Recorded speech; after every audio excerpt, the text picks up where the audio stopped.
Yo, what's up, everybody? Welcome back to the Daily DVR. Today, we're going to be talking about props. So, at least for a little while, the consensus has been that the best 2-inch prop has been the Gemfan 2035 bullnose prop. That's these props on top, the two rows here. These are a 4-blade 2-inch prop. They are extremely well balanced. They are quiet. They fly really, really smooth.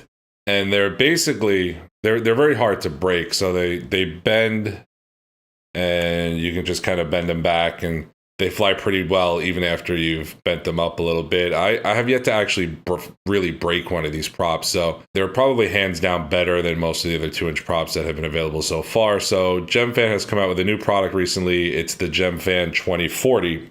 And the Gemfan 2040 is also a 2-inch prop. There's a blue transparent one here. This is a 3-blade prop, and it's not bullnose. You do have a little bit more of an aerodynamic edge to the prop here. The blades are also wider. So if we compare to the 2035 4-blade, you can see the blades are just a little bit wider. And they have more pitch. I've got some data here from a thrust chart from Gemfan's new 1105 motor that shows the breakdown between the thrust and the amp draw of the 2040 and the 2035 props. And according to Gemfan, at least on this motor, the new 2040 props basically make the same thrust as the 2035s, but they draw less amps, which means they're going to be more efficient. So I did go ahead and outfit the Lizard with the new 2040 props. I had been running the 2035 props on it, and in case you're wondering, I got a video coming up very soon about this. David's Ascent is finished, and I have it here, and the 2040 props just barely fit on the newer version of the Ascent frame. So be on the lookout for the final video on the Ascent now that he's got his build all done and his RunCam micro installed. But we've got some DVR today of the 2040s on the Lizard using both 2S and 3S. And the first thing I'll tell you is, and you're not going to see this in the DVR because unfortunately I didn't record any sound during flight, these are significantly louder than the 2035s. They make a lot more noise. So if that's, the biggest factor why you like a certain prop over another is because of noise. They're not as good as the 2035s in terms of how quiet they are. They're significantly louder. So that's the first thing. One of the other things I noticed right away when I went to install these props is on the 2035s, the holes for the prop screws are a little bit tight. So it's hard to push the screw through the hole. Sometimes you have to actually turn it because it gets like threaded on the hole. And it makes them a little bit trickier to install. They seem to have fixed that on the 2040s. The screw pushes very easily through the screw hole in the prop, which makes it a little bit easier to kind of get tightened down. So that's another plus. Are they any better than the 2035? I think it's going to take me a little while to figure out a few more flights. So far, my first impressions are that they make about the same amount of thrust as the 2035s, but they definitely are more efficient. And better efficiency is going to manifest, or at least it's manifesting itself in two ways for me so far since I've been flying them. Number one is you get a little more battery life out of them. Considering that the thrust is more or less equal, you do get substantially more battery life. And in fact, if you watch the video I had a week or two ago about the Tattoo, this battery right here on the Lizard, the 450, and I was a little bit disappointed in the flight time I was getting on this battery. I had some flights where it was conking out in under 3 minutes.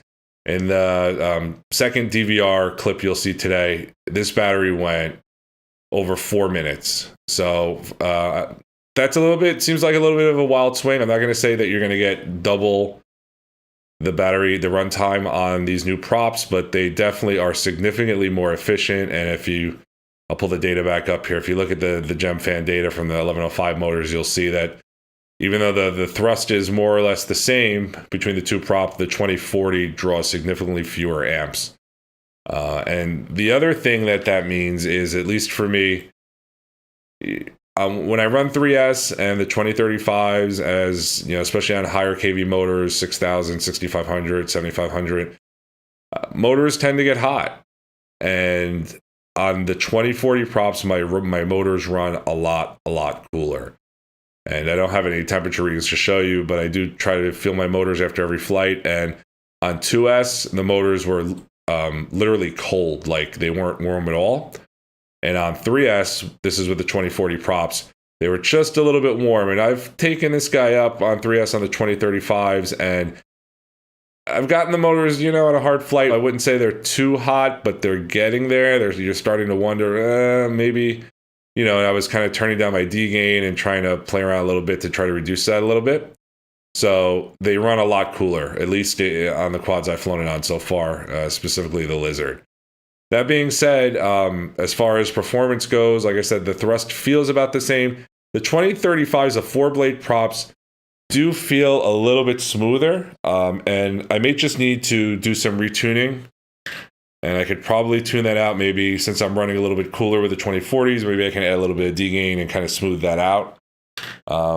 But at least with the same PIDs, the 2040s, the new 3-blade props feel a little bit harsher, not quite as smooth as the 2035s, but not a night and day difference though either. So it's probably something I can tune out.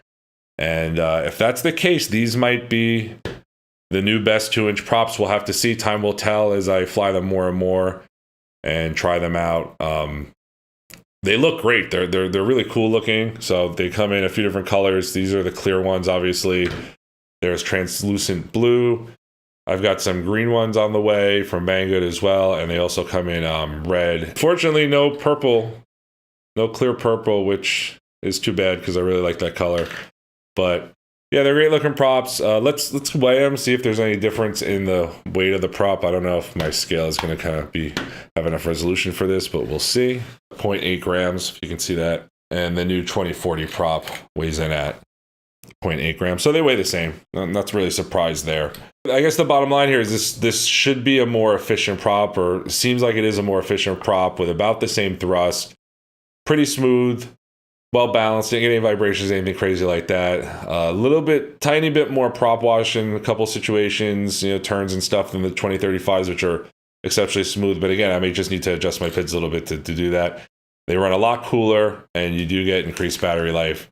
This is the bag they come in. It's kind of funny because, you know, it's like a bull with FPV glasses and, yeah, hulky, 2040 hulky. Yeah, guy's kind of cool. So you may want to check these out. I don't know. I've got a kind of back supply now of 2035 props. I had bought a bunch because they were good. And I may have to be switching here. All right, well, stay tuned for the DVR, guys. First up, you'll see the Lizard with the new 2040 props on the Beta FPV 2S 450s.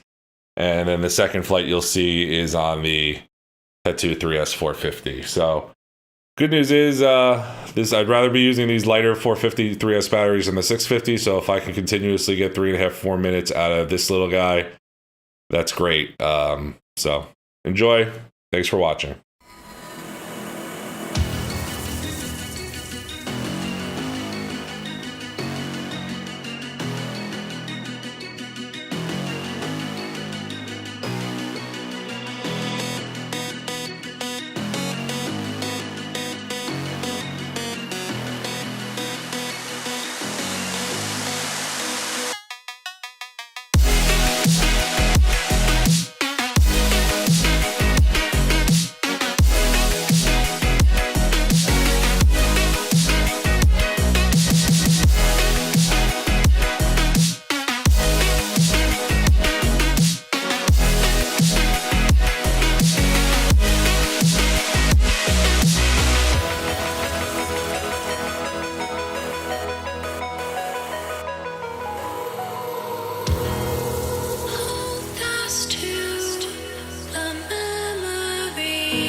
hindsight. 'Cause all that's left here now is starlight. It's our lives in hindsight. And as I lay here in the street, I see what I need. I need escape from this debris. Carefree.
starlight. It's our lives in hindsight. And as I lay here in the street,